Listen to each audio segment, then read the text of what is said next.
Praise the Lord. கர்த்தர் நல்லவர், கர்த்தர் நல்லவர், கர்த்தர் நல்லவர். ஆண்டவருடைய நாமத்துக்கு மகிமையும் கிருபையும் தயவும் மாட்சிமையும் வல்லமையும் இப்போதும் எப்போதும் இன்றைக்கும் என்றைக்கும் ஆம் என்றும் ஆமேன் என்றும் உண்டாவதாக.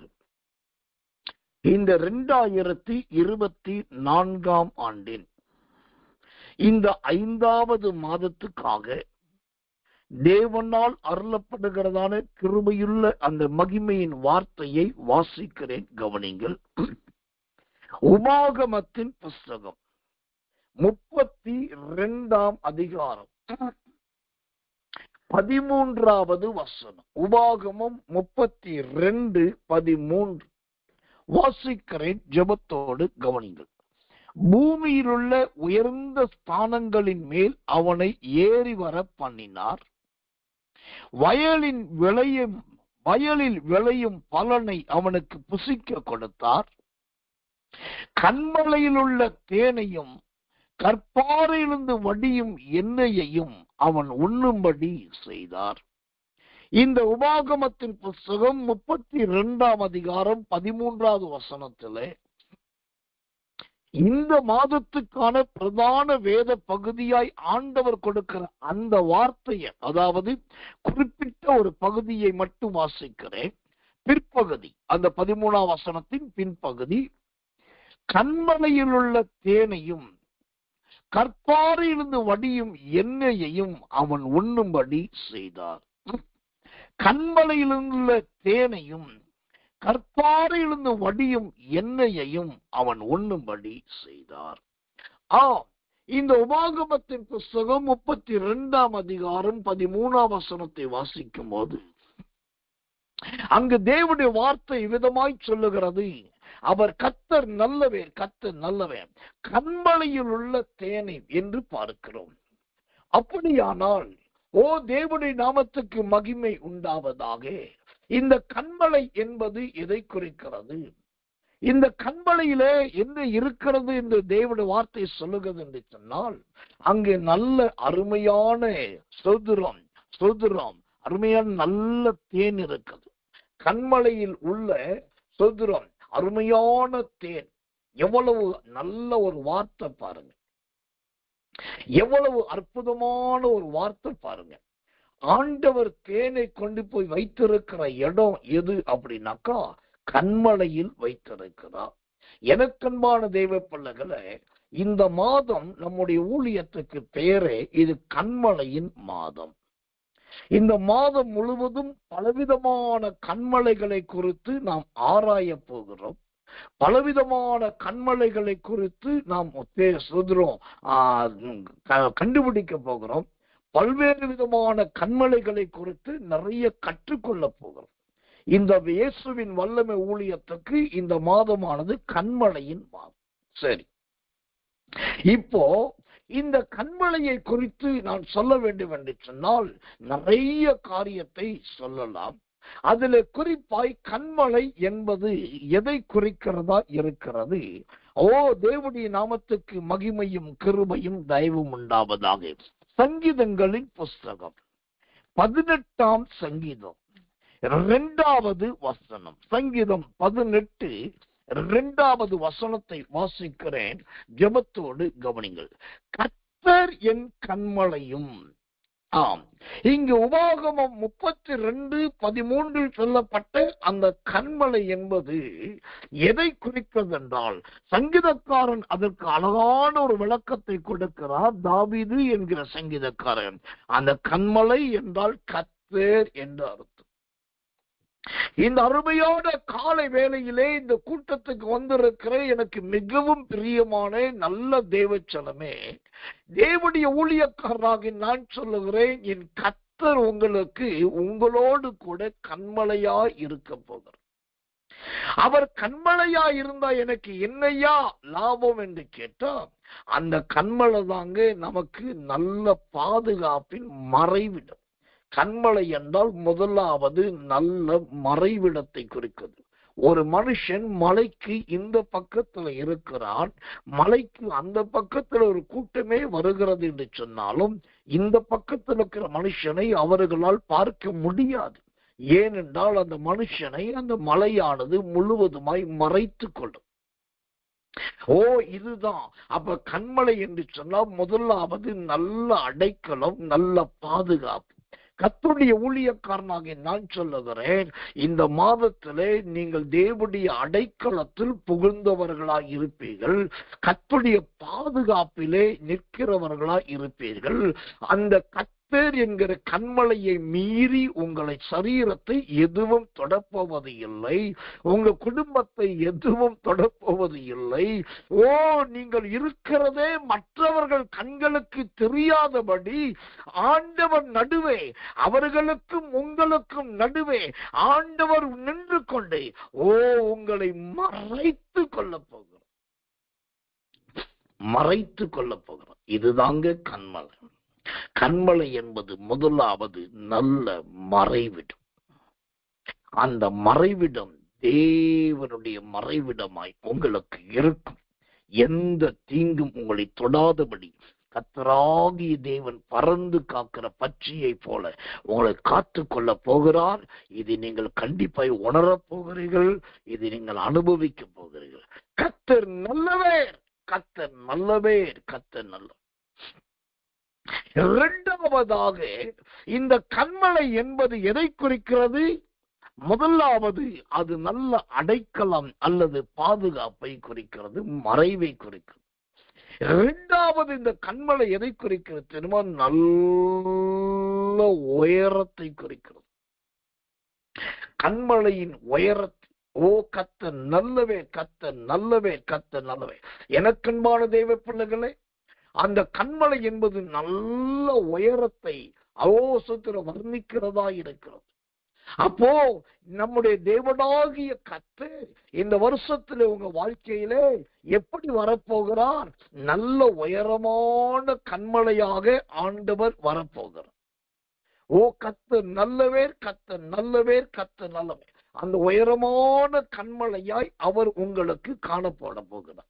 அதைத்தான் சங்கீதத்தின் புஸ்தகம் 61 சங்கீதம் 2 சொல்லுகிறது, என் இருதயம் தொய்யும் போது பூமியின் கடையாந்தரத்திலிருந்து உம்மை நோக்கி கூப்பிடுவேன், எனக்கு எட்டாத உயரமான கண்மலையில் என்னை கொண்டு போய்விடும். அல்லேலூயா. சங்கீதக்காரர் சொல்றான் பாருங்க, எனக்கு எட்டாத உயரமான கண்மலையில் கொண்டு போய் என்னை விடும். எனக்கன்பான தேவ பிள்ளைகளே, இந்த மாதம் கண்மலையின் மாதம். இந்த கண்மலையின் மாதத்தில் முதலாவது அந்த கண்மலை என்கிற கர்த்தர் உங்களுக்கு நல்ல மறைவிடமாய் இருப்பார், நல்ல பாதுகாப்பின் அடைக்கலமாய் இருப்பார். இது சத்தியத்திலும் சத்தியம். இரண்டாவது அவர் என்ன செய்வார்? இந்த 61 சங்கீதம் 2 உயரமான கண்மலையில் கொண்டு போய் உங்களை வைக்க போகிறார். உயரமான கண்மலை என்றால் என்ன? உயரமானது என்றால் எதை குறிக்கிறதா இருக்கு தெரியுமா? நீங்க அந்த உயரத்துல இருக்கும் போது கர்த்தர் நல்லவே, கர்த்தர் நல்லவே எல்லாரும் பார்ப்பார்கள். அந்த எல்லாரும் பார்க்கத்தக்கதான ஒரு உயர்வு. இந்த உயரமான கண்மலை, உயரமான பர்வதத்தை குறித்து தேவனுடைய ஆவியானவர் அழகான ஒரு நேர்த்தியான வசனத்தை எழுதி வைத்திருக்கிறார். ஏசாயாவின் புஸ்தகம் 2 14 ஏசாயா 2:14 உன்னதமான எல்லா பர்வதங்களின் மேலும் உயரமான எல்லா மலைகளின் மேலும். அந்த உயரமான கண்மலை என்றால் எதை குறிக்கிறது தெரியுமா? இருக்கிற எல்லா மலையை விட உயரமான மலை. ஷபௌதி ஹங்கடபௌதியா கரபௌதியா கரதி. நான் முகஸ்துதிக்காக பேசுவது கிடையாது என்பது என் தேவனுக்கும் தெரியும், ஜனங்களாகிய உங்களுக்கு தெரியும். ஆனா அடிக்கடி நான் விரும்புறது என்ன தெரியுமா? என்னுடைய ஜனங்கள் உயர்ந்த இடத்திலே வாசம் பண்ண வேண்டும், என்னுடைய பிள்ளைகள் உயர்வான இடத்திலே மேன்மை அடைய வேண்டும், என்னுடைய விசுவாசிகள் நல்ல ஸ்தானத்திலே காணப்பட வேண்டும், என்னோடு ஊழியம் செய்கிறவர்கள் கர்த்தரால் உயர்ந்த இடத்தில் உயர்த்தப்பட வேண்டும். இதுதான் என்னுடைய ஜனங்களை குறித்து எனக்கு எப்போதும் இருக்கிற மிகப்பெரிய ஒரு பாரம்.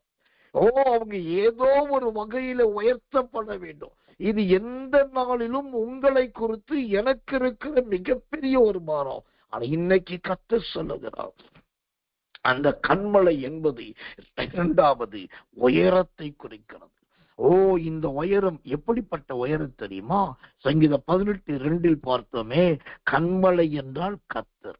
அப்ப கர்த்தர் எவ்வளவு உயரமோ அந்த அளவுக்கு கர்த்தர் உங்களை உயர்த்த போறார். உங்களுக்கு புரியுதா இல்லையா என்பது எனக்கு தெரியல. ஆனா ஆவியானுடைய வெளிப்பாடுகளை நான் பேசிட்டு இருக்கேன். கர்த்தர் என்கிற கன்மலை. அப்ப கர்த்தர் என்பது உயர்ந்தவர். அப்ப அவர் எவ்வளவு உயரத்தில் இருக்காரு, அந்த உயரத்துக்கு உங்களை உயர்த்த போறார். அப்போ நீங்க கேட்கலாம், கர்த்தர் ஒரு உயர்வானவர்னா அவருடைய உயரம் சொல்றீங்களே, கர்த்தருடைய உயரம் எவ்வளவு பெருசு அப்படின்னு கேட்டாக்கா, ஏசாயா தீர்க்கதரிசனத்தின் புஸ்தகம் 66ஆம் அதிகாரம் சொல்லுகிறது, வானம் அவருக்கு சிங்காசனம், பூமி அவருக்கு பாதபடி. அப்ப கர்த்தருடைய உயரம் எவ்வளவு தெரியுமா? பூமிக்கும் வானத்துக்கும் இடையில எவ்வளவு உயரமோ அவ்வளவு உயரமானவர் கர்த்தர். அப்போ கர்த்தரே கன்மலை என்கிற கர்த்தரே, கர்த்தர் என்கிற கன்மலையே அவ்வளவு உயரம்னா எழுதி வைத்துக் கொள்ளுங்க, உங்களையும் ஆண்டவர் வானலாவ உயர்த்துகிற ஒரு மாதமாய் இந்த மாதம் இருக்கும். ஏனென்று சொன்னால், என் தேவன் அடைக்கப்பட்ட கதவுகளுக்குள் வாசம் பண்ணுகிறவர் அல்ல. என் தேவன் முற்றத்திலும் முச்சந்தியிலும் அல்லது சுதந்திரம், கர்த்தர் நல்லவே, விக்கிரக ஸ்தலங்கள் இருக்கிறதானே அப்படிப்பட்ட உள்ளிடத்தில் இருக்கிறவர் அல்ல. என் கர்த்தர் உயர்ந்தவர். அவர் கன்மலையை போல உயர்ந்தவர், கன்மலையை விட உயர்ந்தவர். அப்படியானால் அவருடைய கண்களில் உங்களுக்கு தயை கிடைக்கும் போது, அவருடைய நாசியின் சுவாசம் உங்களில் மூதப்படும் போது, அவருடைய அன்பின் மேன்மை உங்களுக்கு உண்டாகும் போது எழுதி வைத்துக் கொள்ளுங்கள், அவர் உங்களை அவரை போலவே உயர்த்தப் போகிறார். அல்லேலூயா, அல்லேலூயா, அல்லேலூயா.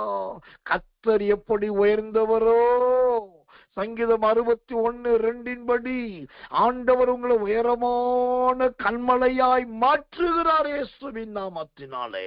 ஏசாயா 2:14 சொல்லுகிறபடி, உயரமான எல்லா மலைகளை விட இந்த கன்மலை என்கிற மலை உயர்ந்ததாய் இருக்கிறதை போல ஆண்டவர் உங்களை உயரத்தில் கொண்டு போகிறார். கர்த்தர் நல்லவே, கர்த்தர் நல்லவே, கர்த்தர் நல்லவே. இந்த கன்மலை என்று சொன்னால் முதலாவது மறைவிடம், அடைக்கலம் என்று சொன்ன. இந்த கன்மலை என்று சொன்னால் இரண்டாவது உயர்ந்தது, உயரமானது என்று கிருபையை முன்னிட்டு சொன்ன. மூன்றாவது, இந்த கன்மலை என்றால் அது எதை குறிக்கிறது? உறுதியை குறிக்கிறது. பாறைகள் உருளும், கற்கள் பெயரும், மண் கொட்டி போகும். பாறைகள் உருளும், கற்கள் பெயரும், மண் கொட்டி போகும். இதெல்லாம் இடம் மாறும். ஆனால் இந்த கன்மலை இருக்கு பாருங்க, அது இடம் மாறவே இடம் மாறாது. தன்னை ஆண்டவர் வைத்த இடத்துல உறுதியாய் இருக்கக்கூடியது. அல்லேலூயா. அப்ப இந்த மாதம் கன்மலையின் மாதம் என்று சொன்னால், என் தேவன் பலமுள்ள ஒரு தேவனாய், ஒரு உறுதியின் ஆண்டவராய் உங்களிடத்தில் வருகிறார். நீங்கள் அடிக்கடி இடம் மாற்றப்படுகிறவர்களாய் அல்ல, அடிக்கடி மற்றவர்களால் அந்த பக்கம் இந்த பக்கம் தள்ளப்படுகிறவர்களாய் அல்ல. கன்மலை எப்படி உறுதியாயிருக்குமோ, உங்களுக்குள் ஒரு உறுதியின் விசுவாசத்தை ஆண்டவர் வைக்க, உங்களுக்குள் ஒரு உறுதியின் நம்பிக்கையை ஆண்டவர் வைக்கிறார்.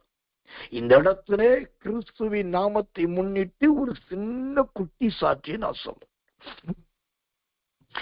எனக்கும் சரி, இந்த ஊழியத்தின் நிலைமையிலும் சரி, பெரிய அஸ்திபாரம், பெரிய பொருளாதாரம், பெரிய சேமலம் ஒண்ணும் கிடையாது. ஆனா ஊழியம் மகிமையா நடந்து கொண்டிருக்கிறது. ஜனங்கள் மகிமையாய் ஆசரிக்கப்படுகிறார்கள். பெரிய பெரிய திட்டங்கள் போடப்படுகிறது. பெரிய பெரிய ஆலோசனை செய்யப்படுகிறது. பெரிய பெரிய ஊழியங்கள் நடக்கிறது. இதெல்லாம் எப்படியா நடக்குது? ஏற்கனவே நீங்க சேவ் பண்ணி வச்சிருக்கீங்களா? நிறைய பணம் சேர்த்து இருக்கீங்களா?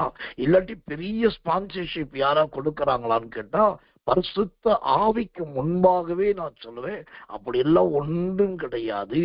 ஆனாலும் அந்த கர்த்தருக்குள் உறுதியா இருக்கிற ஒரு விசுவாசம். அழைத்தவர் அவர், அவர் பார்த்து கொள்ளுவார். சொன்னவர் அவர், அவர் செய்து முடிப்பார்.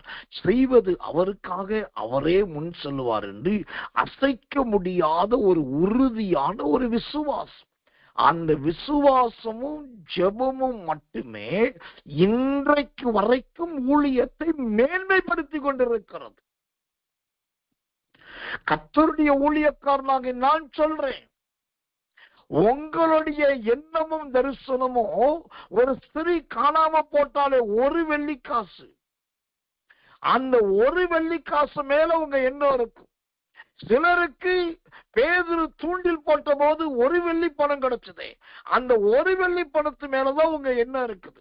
ஆனா கர்த்தர் சொல்லுகிறார், நீ ஒரு வெள்ளிக்காசையும் ஒரு வெள்ளி பணத்தையும் உடையவனாய் இருக்க விரும்பாதே. உன்னை ஒரு சேக்கலுக்கு உடையதானே வெள்ளியினால் நிரப்ப போகிற ஒரு சேக்கல் நிறைந்த வெள்ளியினால்.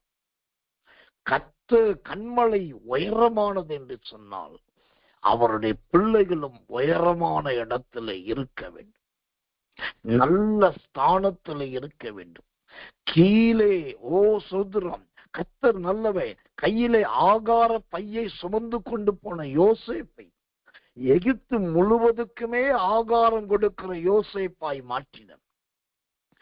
ஆடு மேய்க்கிற கவன்கல்லை வைத்துக் கொண்டிருந்த தாவீதை சோத்திரம் இஸ்ரவேல் ஜனங்களையே மேய்க்கக்கூடிய தாவீதாய் கர்த்தர் மாற்றினார். அடிமையின் ரூபமாய் வந்த தானியேலை சோத்திரம் 3ஆம் அதிபதியின் தானியேலாக கர்த்தர் மாற்றினார். கோபமும் ஆக்ரோஷம் உள்ளவனாய், மிருக குணம் உள்ளவனாய் வந்தவன் சவுல் என்கிற பவுல். அந்த சவுல் என்கிற பவுலையே பிரதான அப்போஸ்தலனாய் கர்த்தர் மாற்றிவிட்டார். தேவனை அண்டி வந்தால், தேவனை சார்ந்திருந்தால், தேவனோடு இருந்தால் இப்படிதான் நீங்களும் உயர்த்தப்படுவீர்கள். ஒரு தாவீதை போல, ஒரு யோசேப்பை போல, ஒரு தானியேலை போல, ஒரு பவுலை போல ஆண்டவர் உங்களை கன்மலையின் மேல் கொண்டு போய் நிறுத்துகிற தேவன். அப்ப கன்மலை என்பது சோத்திரம் உயரத்தை குறிக்கிறது. அந்த உயரம் எவ்வளவு உயரம்னா உங்களுடைய விசுவாசத்தை உடைய உயரம். கர்த்தருடைய நாமத்துக்கு மகிமையும் கிருபையும் தயவும் உண்டாவதா. கர்த்தர் நல்லவே. இந்த கன்மலையின் உயரம் எப்படிப்பட்டது? ஆண்டவர் எவ்வளவு உயரமோ அவ்வளவாய் உயர்ந்தது. கர்த்தருடைய நாமம் உயர்த்தப்படுவதாக, கர்த்தருடைய நாமம் மகிமைப்படுவதாக. அப்போ இந்த மாதத்துல எழுதி வைத்துக் கொள்ளுங்க. நான் ஜோசியம் சொல்லல, கைரேக சொல்லல, கர்த்தருடைய வசனத்தை சொல்றேன். கன்மலை எப்படி உயரமானதோ அந்த அளவுக்கு கர்த்தரிடத்திலிருந்து உங்களுக்கு உயர்வு வரும். தயவு செய்து நீங்க தீர்க்க தரிசனம் கேட்கிறேன், அவங்கள்ட்ட சொல்ல போறேன், இவங்கள்ட்ட ஜெபிக்கிறேன்னு சொல்லி இவர் சொன்னது உண்மைதானா உறுதிதானான்னு சொல்லி நீங்க தேவனுடைய வார்த்தைய சொல்ற வேவு பார்க்காதீங்க. இருக்கிற இடத்துல நல்ல ஸ்தோத்திரம் பண்ணுங்க. இருக்கிற இடத்துல நல்ல கர்த்தரை ஆராதிங்க. ஒரு சாட்சியை சொல்லட்டுமா? இன்னைக்கு ஒரு ஊழியக்காரனா ஒரு போதகனா என்னை வச்சிருக்கார் ஆண்டவர். ஆனா அது நான் செய்யறது சரியா தப்பான்னு எனக்கு தெரியாது. தேவன் நடத்துகிற பாதையின்படி எங்கேயுமே நான் போவது கிடையாது. எந்த ஊழியக்கார கூட்டத்துக்கு போவது கிடையாது. எந்த வேறு ஊழியங்களுக்கு போவது கிடையாது. ஏன் எந்த விசுவாசி வீடுகளுக்கு போவது கிடையாது. நம்ம வெளியூர் நிறைய பயணம் பண்ணினாலும் அங்கெல்லாம் மக்கள் இருக்காங்க. போன் பண்ணிட்டு வர்றேன்னு சொல்லிட்டு எங்கேயும் போறது கிடையாது. எந்த ஊழியக்கார கூட்டம், எந்த கன்வென்ஷன் மீட்டிங், எந்த விசுவாசிகள் வீடு, எதையுமே நாடி போவது கிடையாது. ஆனா வீட்டுக்குள்ளேயே இருக்கிறேன், உள்ளேயே அடைஞ்சிருக்கிறேன். இங்க இருந்துகிட்டு ஒரு சின்ன மொபைல் போனை வச்சுக்கிட்டு ஒரு ஊழியம் செஞ்சிட்டு இருக்கேன். ஆனா நல்லா கவனிக்கணும். பட்டணங்கள் தோறும் போய் பெரிய பெரிய மேடைகளில் பேசி பெரிய பெரிய ஊழியத்தை செய்கிறவர்கள் அவர்களுக்கு கிடைக்கிற அதே சேமத்தை விட உள்ளே மறைந்திருக்கிற, ஒளிந்திருக்கிற, அடங்கி இருக்கிற, கர்த்தருடைய பாதத்தை பிடித்திருக்கிற எனக்கும் இந்த ஊழியத்துக்கும் கர்த்தர் உயரமான கண்மலையாகவே இருக்கிறார். அதனால தான் சொல்றேன், அந்த உயரமான இடத்தை அடையணும்னு சொல்லி மனித பலத்தை நாடாதீர்கள், பணபலத்தை நாடாதீர்கள். உங்களுக்கு முன்னாடி இருக்கிறது கண்மலை. அது இயேசு என்கிற கண்மலை. அது கர்த்தர் என்கிற கண்மலை. அவர் உயரமாய் இருக்கிற வரைக்கும் உங்களை உயர்த்துவார். முதலாவது இந்த கண்மலை என்பது நிழல், அடைக்கலம், பாதுகாப்பு. இரண்டாவது இந்த கண்மலை என்பது நல்ல உயர்வு. மூன்றாவது இந்த கண்மலை என்பது நல்ல உறுதி. எந்த பட்டணத்துல, எந்த பூமியில, எந்த இடத்துல கர்த்தர் வச்சாரோ அந்த இடத்தை விட்டு அந்த கண்மலை நகராது. பாறைகள் உருளும், மண்ணெல்லாம் பெயரும், கற்கள் எல்லாம் நகரும், ஆனா கண்மலை அங்கேயே இருக்கும். அதுதான் உறுதி. கர்த்தருடைய ஊழியக்காரனாகிய நான் தேவனுடைய அபிஷேகத்தை முன்னிட்டு சொல்றேன், உங்களை ஆண்டவர் அப்படிதான் உறுதியாய் வைக்க போகிறார். கடந்த நாட்கள்ல ஈசிஐ சபையை சார்ந்த ஒரு ஊழியக்காரர், அவர் பரிதவிப்போடு அவருடைய மனைவி எனக்கு போன் பண்ணாங்க. ஐயா, எங்களுக்கு டிரான்ஸ்பர் போட்டாங்க, என் பிள்ளைங்க 2 பேர் படிச்சுட்டு இருக்காங்க, இப்ப டிரான்ஸ்பருக்கு நான் மாறி போயிட்டேன்னாக்கா ஐயோ பிள்ளைகளோட வாழ்க்கை படிப்பு எல்லாம் பாலா போயிடும். அவங்க ரொம்ப பெரிய ஹையர் ஸ்டடி படிச்சுட்டு இருக்காங்க.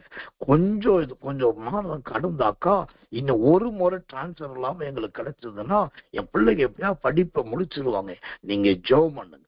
அப்ப நான் ஜெபம் பண்ணி சொன்னேன், ஆண்டவர் சொன்ன வார்த்தையை சொன்னேன், டிரான்ஸ்பர் இல்லாம போகாது, கண்டிப்பா டிரான்ஸ்பர் உண்டு.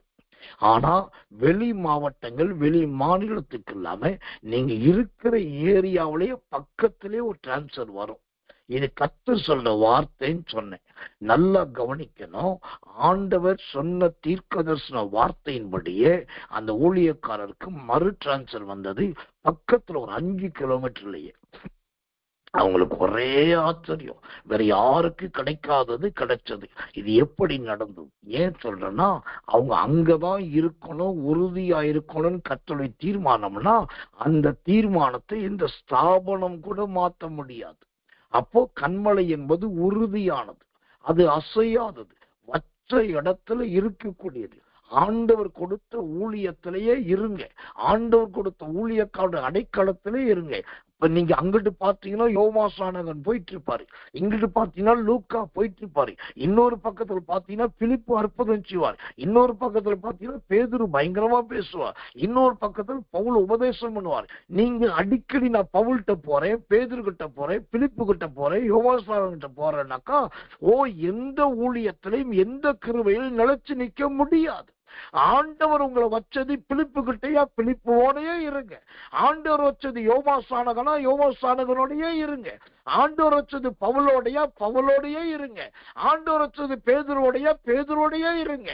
இன்னைக்கு நிறைய பேர் ஊழியக்காரனையும் ஊழியங்களை தேடி தேடி தேடி ஓடிக்கொண்டிருக்கிறாங்க. அவர்களுக்கு நான் சொல்லுகிற ஒரு பயங்கர எச்சரிப்பின் வார்த்தை, நீங்கள் இந்த கண்மலையை நம்பவில்லை, அந்த கன்மலையாகிய கர்த்தரை நம்பவில்லை. இருக்கிற இடத்துல அவர் உங்களை உறுதியாய் வைப்பார், அவர் உங்களை உயர்த்துவார் என்கிற விசுவாசம் இல்லாதபடினால் உங்கள் கால்கள் வாசல்கள் தோறும் தட்டி கொண்டிருக்கிறது என்று கர்த்தர் சொல்லுகிறார். கர்த்தருக்கு மகிமை உண்டாவதாக. யோவாஸ்நானகனுடைய ஊழியம் சுதந்திரம் வழிகளை ஆயத்தப்படுத்துகிற ஊழியம். பேதுருடைய ஊழியம் இருதயம் குத்தத்தக்கதாய் பேசுகிற ஊழியம். பவுலுடைய ஊழியம் எல்லாரையும் இணைத்து வைக்கிற ஊழியம். இப்ப பாருங்க, இவங்க ஒவ்வொருத்தரும் ஒவ்வொரு ஊழியம். நீங்க அங்கங்க போகும்போது உங்களுடைய சத்தியங்களும் பிரமாணங்களோட ஆவிகளும் மாறும். ஆண்டவர் சொல்லுகிறார், கன்மலை என்பது உறுதியானது, அதிலே நிலைத்து நில்லுங்க. அதுல அஸ்திபாரத்தை உறுதியா நிலைச்சு நில்லுங்க. தயவு செய்து இடம் பெயரை பார்க்காதீங்க. ஓப்பனா சொல்லிற பரிசுத்தாவை கொண்டாங்க. இயேசுவின் வல்லமை ஊழியத்தை விட்டு நீங்க போயிடக்கூடாது என்கிற பாரத்தோடு நான் சொல்லவே இல்லை. எனக்கு அதை குறித்து கவலையும் கிடையாது. அந்த நாள் முதல் இந்நாள் வரைக்கும் ஜனங்களை கர்த்தர் கொண்டு வருகிறார். எந்த வீடுக்கும் வீடு போவது கிடையாது, திரும்ப போய் ரிக்வெஸ்ட் பண்றது கிடையாது. ஆனா கர்த்தர் நடத்துறார். இப்ப சொல்றேன், உறுதியா இருங்கள். இந்த மாதம் என் தேவன் உங்களுக்கு பக்கத்துல உறுதியின் தேவனாய் இருக்க போகிறார். கர்த்தர் நல்லவே, கர்த்தர் நல்லவே, கர்த்தர் நல்லவே. அடுத்ததாக, இந்த கன்மலை என்பது எதை குறிக்கிறது? இந்த கன்மலையிலே என்ன இருக்கிறது என்று சொன்னா, இந்த கன்மலையிலே நிறைய நல்ல பசுமை இருக்கும், நல்ல பச்சை காணப்படும். ஏன்னாக்கா இந்த கன்மலைக்கு மேலதான் நல்ல மரம் வளரும். கர்த்தருடைய நாமத்துக்கு மகிமை உண்டாகும். சோத்திரம். அந்த கன்மலைக்கு மேலதான் சோத்திரம் நல்ல சோத்திரம் விளைச்சல் இருக்கும். உங்களுக்கு தெரியுமா? யோபுவின் புஸ்தகம் 28ஆம் அதிகாரம் 10வது வசனம் வேதம் சொல்கிறது. யோபு 28:10, கன்மலைகளுக்குள்ளும் நீர்க்கால்கள் வெட்டுகிறான், அவன் கண் விலையுயர்ந்த எல்லாவற்றையும் காணும். இப்ப கன்மலை என்பது அடுத்தது எதை குறிக்கிறது தெரியுமா? நல்ல விளைச்சலை கொடுக்கிற பசுமையை குறிக்கிறது. நீங்க நினைக்கிறீங்க அது கன்மலை தானே, அது கல்லு தானே, அது ஒரு மலை தானே, அது ஒரு குன்று தானே, அது ஒரு உயரமானது தானே, பாறைகள் நிறைந்ததுதானே நினைக்கிறீங்க. என் அன்பு சகோதரி, உங்கள் அவிசுவாசத்தை விட்டு வெளியே வாங்க. அந்த கன்மலைக்குள் ஆண்டவர் வச்சிருக்கிறது என்ன? நல்ல நீர்க்கால்களை வைத்திருக்கிறார். அந்த கன்மலைக்குள் ஆண்டவர் வைத்திருக்கிறது என்ன? நல்ல விலை உயர்ந்த எல்லாவற்றையும் வைத்திருக்கிறார். யோபு 28:10 ஆணித்தரமா சொல்லுது. அந்த கன்மலைக்குள்ளதாங்க விலை உயர்ந்த எல்லாவற்றையும் வச்சிருக்கிறார்.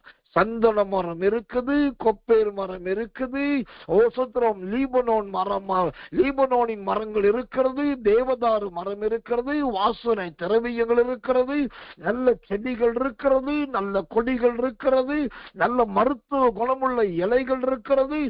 எல்லாத்தையும் ஆண்டவர் வச்சிருக்கிறது அந்த கன்மலையில. அப்போ இந்த கன்மலையின் அடுத்த பரிணாமம் என்னன்னா, விலை உயர்ந்த எல்லாவற்றையும் வைத்துக் கொண்டிருப்பது தான் இந்த கன்மலை. அப்ப தேவ ஊழியக்காரனாக நான் தேவனுடைய அபிஷேகத்தை முன்னிட்டு என்ன சொல்றேன்னா, இன்னைக்கு உங்க கை வெறும் கையா இருக்கலாம், இன்னைக்கு உங்களுடைய பட்ஜெட் ரொம்ப ஷார்ட்டா இருக்கலாம், அல்லது நீங்க எதிர்பார்த்தபடி இல்லாத இருக்கலாம். ஆனா நடக்க போகிறது என்ன தெரியுமா? அந்த கன்மலைக்குள் நல்ல நீர்க்கால்கள் இருப்பதாக யோபு 28:10 பார்க்க. நீர்க்கால்கள் இருக்கிற இடத்துல என்ன நடக்கும்? நல்ல செடிகளும் கொடிகளும் முளைக்கும். எழுதி கொள்ளுங்க, இதுவரைக்கும் உஷ்ணம் தாக்கி வெயில் தாக்கி காஞ்சி போன நிலைமையில பட்டு போன நிலைமையில இருக்கிறேன்னு நீங்க நினைக்கலாம். ஆனா இந்த மாதத்துல, இந்த 2024ஆம் ஆண்டு இந்த மே மாதத்துல அந்த கன்மலையாகிய கிறிஸ்துவானவர், கன்மலையான கர்த்தரானவர் உங்களுக்குள் நீர்க்கால்களை உண்டாக்குகிறார். அல்லேலூயா.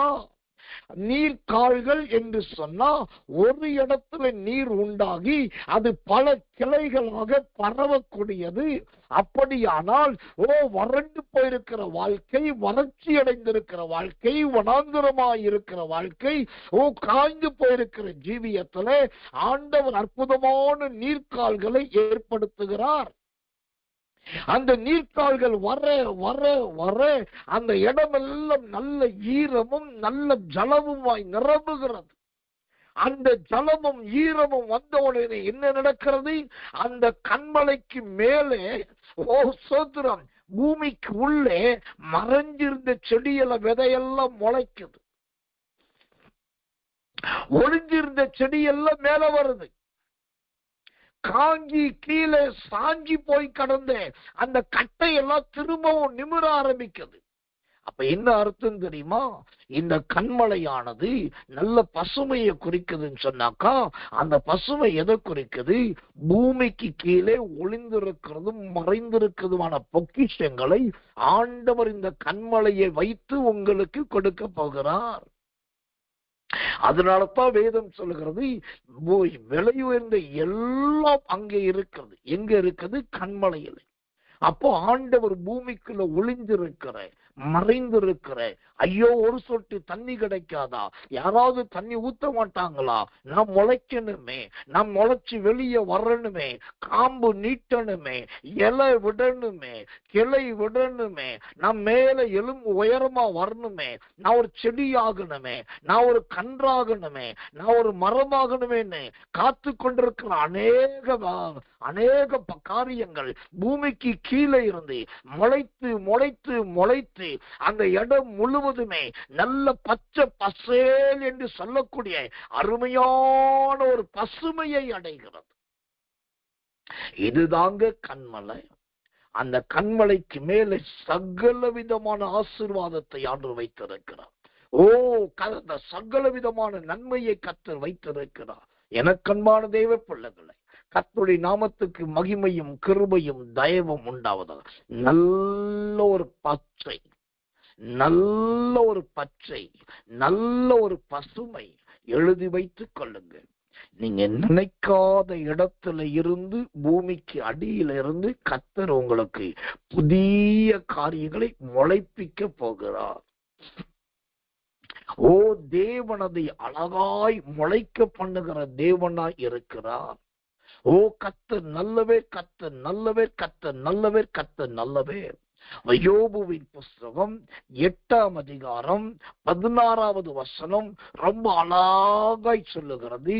யோபு 8:16, வெயில் எரிக்காததற்கு முன்னே அவன் பச்சை செடி, அதன் கொடிகள் அவன் தோட்டத்தின் மேலே படரும்.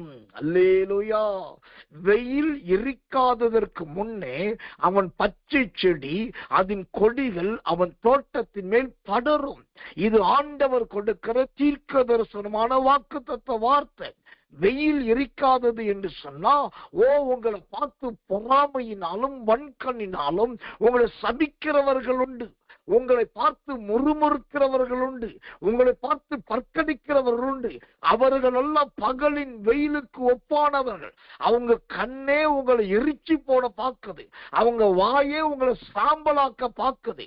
அப்படி எரிச்சு போட பார்க்கிறவங்களுக்கு முன்னாடி, சாம்பலாக்க பார்க்கிறவங்களுக்கு முன்னாடி கர்த்தர் சொல்லுகிறார், அவன் பச்சை செடி. நீங்க பச்சை செடியா இருப்பீங்க, உங்க கொடிகள் தோட்டத்தின் மேல் படரும். அம்மா, அதுதாங்க கண்மலை. கர்த்தர் நல்லவே, கர்த்தர் நல்லவே. அந்த தோட்டத்தின் மேல் படரக்கூடியது.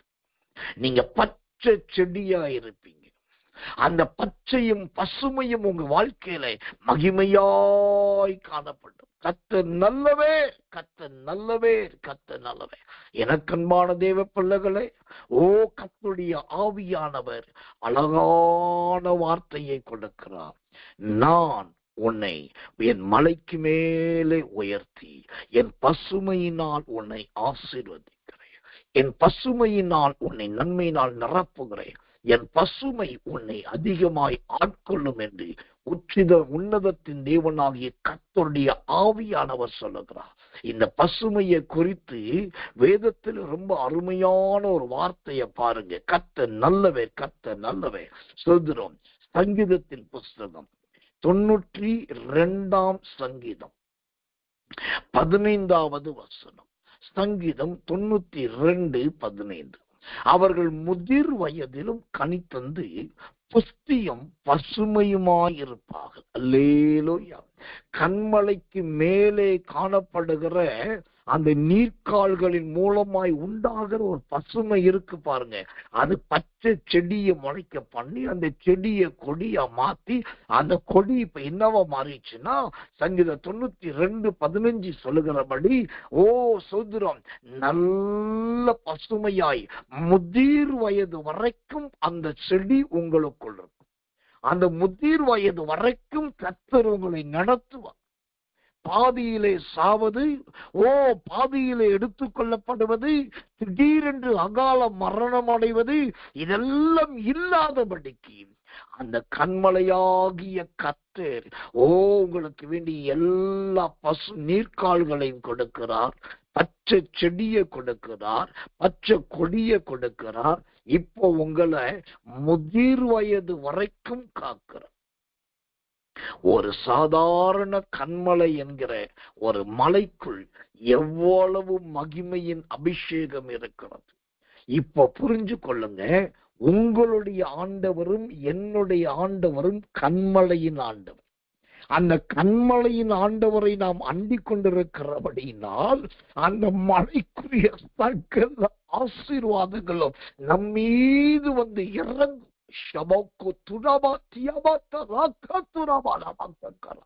இதுதான் விசுவாசம், இதுதான் நம்பிக்கை. கர்த்தர் நல்லவே, கர்த்தர் நல்லவே, கர்த்தர் நல்லவே. அருமையான அந்த மலையின் நல்ல பச்சையையும் நல்ல பசுமையையும் ஆண்டவராகிய தேவன் கொடுத்து உங்களை முதிர் வயது வரைக்கும் அவர் ஆசீர்வதிக்க போதுமானவர். அவர் ஆசீர்வதிக்க வல்லவராயிருக்கிறார். தேவன் சொன்ன வார்த்தைகள் நடக்கும், தேவன் சொன்ன வார்த்தை நிறைவேறும். கர்த்தர் நல்லவே, கர்த்தர் நல்லவே, கர்த்தர் நல்லவே. இந்த கண்மலையின் வார்த்தைகள் அப்படியே உங்களில் சம்பவிக்கும். கர்த்தர் நல்லவே, கர்த்தர் நல்லவே, கர்த்தர் நல்லவே. தேவனுடைய நாமத்துக்கு மகிமையும் கிருபையும் மாட்சிமையும் உண்டாவதா. அடுத்ததாக இந்த கண்மலையிலிருந்து கிடைக்கிற ஒரு வித்தியாசமான கிருபை என்ன தெரியுமா? சோதரோ, இந்த கண்மலைக்கு மேல போனீங்கன்னா நீங்க பகல்ல போனாலும் சரி, சாயங்காலத்துல போனாலும் சரி, இல்லாவிட்டா இன்னும் விடியற் காலையில போயிட்டீங்கன்னு வச்சுக்கோங்களேன், அந்த கண்மலைக்கு மேல நல்ல அழகான பனி தங்கி இருக்கும். நல்ல மென்மையான பனி தங்கி இருக்கும். அப்போ இந்த கண்மலைக்கு மேல என்ன இருக்கிறது? அருமையான பனி இருக்கிறது. இந்த பனி எதை குறிக்கிறது? குளிர்ந்த இருதயத்தை குறிக்கிறது. கர்த்தர் நல்லவே, கர்த்தர் நல்லவே, கர்த்தர் நல்லவே. இந்த பனி என்பது எதை குறிக்கிறது? விடாய்த்த ஆத்துமாவை குளிர்ந்த இருதயமாய் மாற்றக்கூடியது. இந்த பனி என்பது எதை குறிக்கிறது? எல்லா தவிப்புகளை மறக்க பண்ணக்கூடியது. இந்த பனி எதை குறிக்கிறது? சரீரத்துக்கு நல்ல அழகான இதத்தை குறிக்கிறது. கர்த்தருடைய நாமத்துக்கு மகிமையும் கிருபையும் தயவும் உண்டாவதாக. இந்த பனியை குறித்து அழகான ஒரு வசனத்தை வாசிக்கிறேன். சங்கீதத்தின் புஸ்தகம் 110 சங்கீதம் 3வது வசனம். சங்கீதம் 110:3. உமது பராக்கிரமத்தின் நாளிலே உம்முடைய ஜனங்கள் மனப்பூர்வமும் பரிசுத்த அலங்காரம் உள்ளவர்களுமாய் இருப்பார்கள். விடியற் காலத்து கற்பத்தில் பறக்கும் பனிக்கு சமானமாய் உம்முடைய யௌவன ஜனம் உமக்கு பிறக்கும். விடியற் காலத்து பனிக்கு சமானமாய் இந்த கண்மலையிலே ஆண்டவர் வைத்திருக்கிற ஆசீர்வாதத்திலே என்ன வைப்போம்? அடுத்து என்ன வச்சிருக்காரு? நல்ல அழகான பனியை வைத்திருக்கிறார். இந்த பனி என்பது எதை குறிக்கிறது? கர்ப்ப காலத்துல கர்ப்பத்திலிருந்து பிறக்கிற பிள்ளையை குறிக்கிறது. அப்ப என்ன அர்த்தம்? உங்க குடும்பத்துல இந்த மாதத்துல நல்ல ஜீவன்களை ஆண்டவர் கொடுக்க போகிறார். யௌவன ஜனம் பிறக்கும், அந்த கர்ப்பத்தில் பிறக்கும் என்ற வார்த்தையின்படி நல்ல ஜீவன்களை உருவாக்க போகிறார். நீங்க நினைக்கிறீங்க பனினா குளிர்ச்சி, பனினா சளி, பனினா தண்ணி, பனினா வானத்துல பெய்யறது, அதுக்கு வெயில் பட்டா போயிரும், காத்து பட்டா போயிரும், கொஞ்ச நேரம் கூட இருக்காது, எப்போ சீக்கிரத்துல போகும் சொல்ல முடியாது. இப்படி பனியை குறித்து நீங்க நினைக்கிற நினைப்பெல்லாம் நெகட்டிவாவே இருக்குது, எதிராவே இருக்குது. ஆனா அந்த கண்மலைக்கு மேல இருக்கிற பனியை குறித்து தேவனுடைய வசனம் எவ்வளவு அழகான ஒரு வார்த்தையை சொல்லுது பாருங்க. எழுதி கொள்ளுங்கள், வேண்டியவர்கள் குறித்து கொள்ளுங்க. சங்கீதத்தின் புஸ்தகம் 133 சங்கீதம் 3வது வசனம். சங்கீதம் 133:3. எர்மோன் மேலும் சீயோன் பர்வதங்கள் மேலும் இறங்கும் பனிக்கும் ஒப்பாயிருக்கிறது. அங்கே கர்த்தர் என்றென்றைக்கும் ஆசீர்வாதத்தையும் ஜீவனையும் கட்டளையிடுகிறார். அல்லேலூயா. சோத்திரம். இறங்கும் பனிக்கும் ஒப்பாயிருக்கிறது. அந்த பனிக்குள் தேவனுடைய ஆசீர்வாதம் இருக்கிறது. அந்த ஆசீர்வாதத்துக்குள் தேவனுடைய ஜீவன் இருக்குது. ஐயா, எனக்கன்பான தேவ பிள்ளைகளே, இந்த கண்மலையின் மேல் அதிகாலையில் கிடைக்கிற ஒரு பெரிய ஆசீர்வாதம் நல்ல பனி. அது கர்த்தருடைய ஆசீர்வாதத்தையும் கர்த்தருடைய ஜீவனை குறிக்கிறது. அப்படின்னா விடாய்த்த இருதயம் எல்லாம் குளிரும், தளர்ந்த உள்ளம் எல்லாம் நல்ல மலரும். நீங்க இனி சோர்ந்து போக போவது இல்லை. ஆண்டவர் விடியற் காலிலே பனியை கொடுப்பார், பகலிலே நீர் கால்களை கொடுப்பார், அப்புறம் நல்ல பச்சையை கொடுப்பார், அவரை பச்சை செடியை கொடுப்பார், அப்புறம் பச்சை கொடியை கொடுப்பார். அதனால உங்களை சொல்கிறோம், முதிர் வயது வரைக்கும் மாற்றுவார். ஆண்டவர் எவ்வளவு நல்லவர் பாருங்க, எவ்வளவு அருமையானவர் பாருங்க. ஒரு கண்மலைக்குள் இவ்வளவு பெரிய மகிமையை வைத்திருக்கிறார். கடைசியா நான் சொல்லி முடிக்கிறேன். கர்த்தர் நல்லவே. இப்படிப்பட்ட கண்மலையினால், இப்படிப்பட்ட கண்மலையின் ஆசீர்வாதங்களினால் என் தேவனாகிய கர்த்தர் உங்களை மகிமையாய் ஆசீர்வதிக்க போகிறார், மகிமையாய் ஆசீர்வதித்து நடத்த போகிறார். கர்த்தர் நல்லவே, கர்த்தர் நல்லவே. கடைசியாய் ஒரு வசனத்தை சொல்லி நான் முடிக்கிறேன். சகரியாவின் புஸ்தகம் 8ஆம் அதிகாரம் 12வது வசனம். சகரியா 8:12. விதைப்பு சமாதானம் உள்ளதாய் இருக்கும், திராட்சை செடி தன் கனியை தரும், பூமி தன் பலனை தரும், வானம் தன் பணியை தரும். இந்த ஜனத்தில் மீதியானவர்கள் இதையெல்லாம் சுதந்திரிக்க கட்டளையிடுவேன். அல்லேலூயா. விதைப்பு சமாதானம் உள்ளதா இருக்கும், திராட்சை செடி தன் கனியை தரும், பூமி தன் பலனை தரும், வானம் தன் பணியை தரும். இந்த ஜனத்தில் மீதியானவர்கள் இது எல்லாம் சுதந்திரிக்க கட்டளையிடுவேன். ஆமென். கர்த்தர் நல்லவே. இந்த அருமையான கிருபையுள்ள வார்த்தையின்படி தேவனாகிய கர்த்தர் உங்களை ஆசீர்வதிப்பாராக. இந்த மாதத்திலே ஆண்டவர் நமக்கு கொடுத்த வாக்குத்தத்த வார்த்தை உபாகமம் 32ஆம் அதிகாரம் 13ஆம் வசனத்தின் பிற்பகுதி. கர்த்தர் நல்லவே. கண்மலையில் உள்ள தேனையும் கற்பாறையிலிருந்து வடியும் எண்ணெயையும் அவன் உண்ணும்படி செய்தார். கண்மலையில் உள்ள தேனையும் கற்பாறையிலிருந்து வடியும் எண்ணெயும் அவன் உண்ணும்படி செய்தார். இன்றைக்கு நாம் கண்மலையை மட்டும் பார்த்திருக்கிறோம். இன்றைக்கு பகலிலே தினந்தோறும் ஆராதனையிலே நாம் தேனை குறித்து பார்க்க போகிறோம். இதுவரைக்கும் அறிந்திராதே தேனை குறித்த நல்ல அபிஷேகிக்கப்பட்ட விளக்கங்களையும் தேனை குறித்த நுணுக்கங்களையும் நாம் கற்றுக்கொள்ள போகிறோம். அதன் பின்பு கர்த்தர் அனுமதித்தா இரவிலே கற்பாறையை குறித்து பார்க்க போகிறோம். தேவனாகிய ஆவியானவே நம்முடைய கிருபையை நான் நிரப்புவாராக. இப்பொழுது நம்ம எல்லாரும் கண்களை மூடி ஜெபிக்க போகிறோம். கர்த்தர் நல்லவே. உங்களுக்காக நான் ஜெபிக்க போகிறேன். உபாகமம் 32:13வது வசனத்தின் பிற்பகுதி பகுதி சொல்லுகிறபடி கண்மலையில் உள்ள தேனையும் கற்பாரிலிருந்து வடியும் எண்ணெயையும் நீங்கள் உண்ணும்படி கர்த்தர் செய்வார். கண்களை மூடி ஒப்பு கொடுத்து எல்லாரும் கர்த்தரை ஸ்தோத்திரம் பண்ணுவோம். இயேசுவின் Sodrom, Sodrom, Sodrom, Sodrom, Sodrom, Sodrom, Sodrom, Sodrom, Sodrom, Sodrom, Sodrom. Rima lagadada gandu, digadada bandu, rigadada gandu, dika lagadada bakka karabaradia. Lima lamotu riappada moku rakataka taka karadi rakaka karadia. ஓ கண்மலையிலிருந்து தேனையும் கற்பாறையிலிருந்து வடியும் எண்ணெயையும் அவன் உண்ணும்படி செய்தார் என்கிற அற்புதமான வாக்கு தத்துவத்தை கொடுத்தீரே.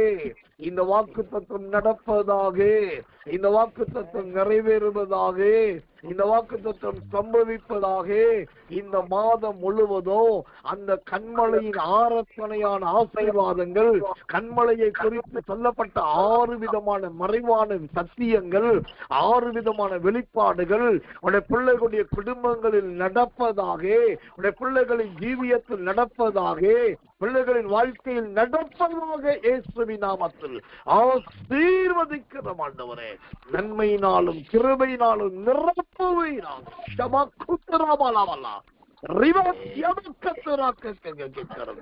நன்றி பிதாவே, நன்றி பிதாவே. இன்னைக்கு பகலில் நடக்கிற தினந்தோறும் ஆராதனையிலே கிருபையின் சத்தியத்தை போதிக்க உதவி செய்யும்.